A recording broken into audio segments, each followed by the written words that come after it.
नमस्कार दोस्तों, पार्ट 3 ओपेरियन का सिद्धांत या ओपेरियन-हेलेन का सिद्धांत। दोस्तों, ओपेरियन का सिद्धांत पूरे 8 चरणों में संपन्न हुआ था। पहला चरण परमाणु अवस्था। परमाणु अवस्था के पहले वायुमंडल पृथ्वी पर उपस्थित नहीं था।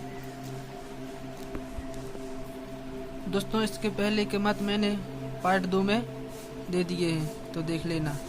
तो देखते हैं परमाणु अवस्था। पृथ्वी की उत्पत्ति लगभग 4.5 करोड़ वर्ष पहले प्रारंभ हुई थी।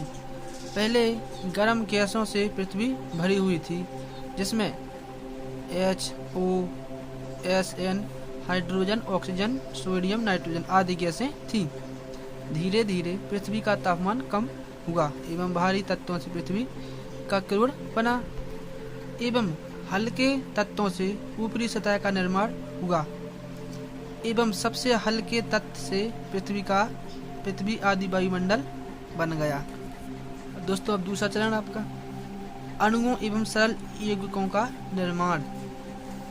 तो देखते हैं, धीरे धीरे करोड़ों वर्षों में पृथ्वी का तापमान कम होता गया एवं जल तथा अमोनिया जैसे सरल कार्बनिक अणुओं का निर्माण हुआ। लेकिन जब पृथ्वी O2 गैस नहीं थी।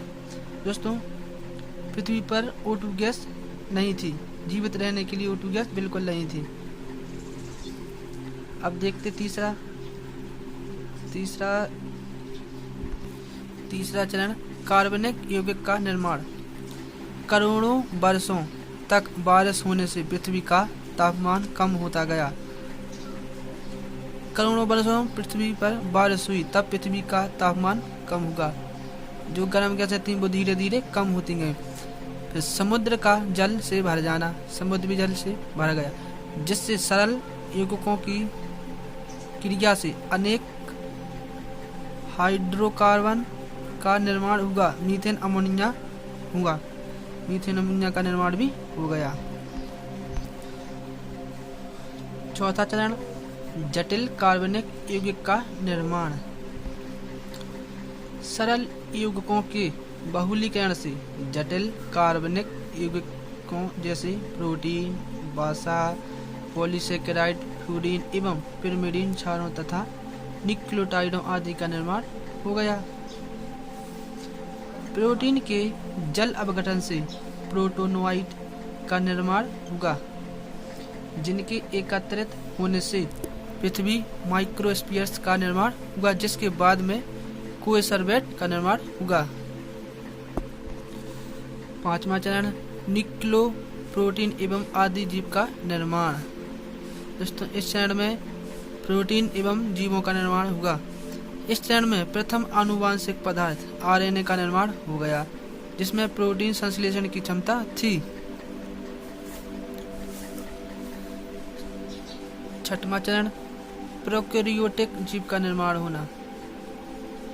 RNA के चारों ओर प्रोटीन अणुओं की झिल्ली का निर्माण हुआ, जिससे प्रथम प्रोकैरियोटिक कोशिका का निर्माण हुआ। सातवां चरण स्वपोषी जीवों की उत्पत्ति।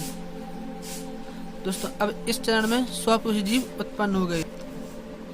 प्राकृतिक जीवों परपोषी पोषण होता था। प्राकृतिक जीवों में परपोषी पोषण होता था। इन कोशिकाओं से नीले हरे शैवालों का निर्माण हुआ, जो प्रकाश संश्लेषण करने लगे। नीले हरे शैवाल का निर्माण हो गया, जो प्रकाश संश्लेषण अब करने लगे, जिससे वातावरण में ऑक्सीजन थी। इस O2 से ओजोन परत का निर्माण हो गया। वातावरण में ऑक्सीजन O2 उत्पन्न हो गई, जिससे ओजोन परत का निर्माण होगा। आठवां चरण यूकेरियोटिक कोशिकाओं की उत्पत्ति। प्रोकैरियोटिक कोशिकाओं से कुछ परिवर्तन के बाद प्रोकैरियोटिक कोशिकाओं में कुछ परिवर्तन हुआ, जिसके बाद में यूकेरियोटिक कोशिकाओं का निर्माण हो गया, जिनमें केंद्रक, माइटोकॉन्ड्रिया एवं क्लोरोप्लास्ट आदि का निर्माण हो गया।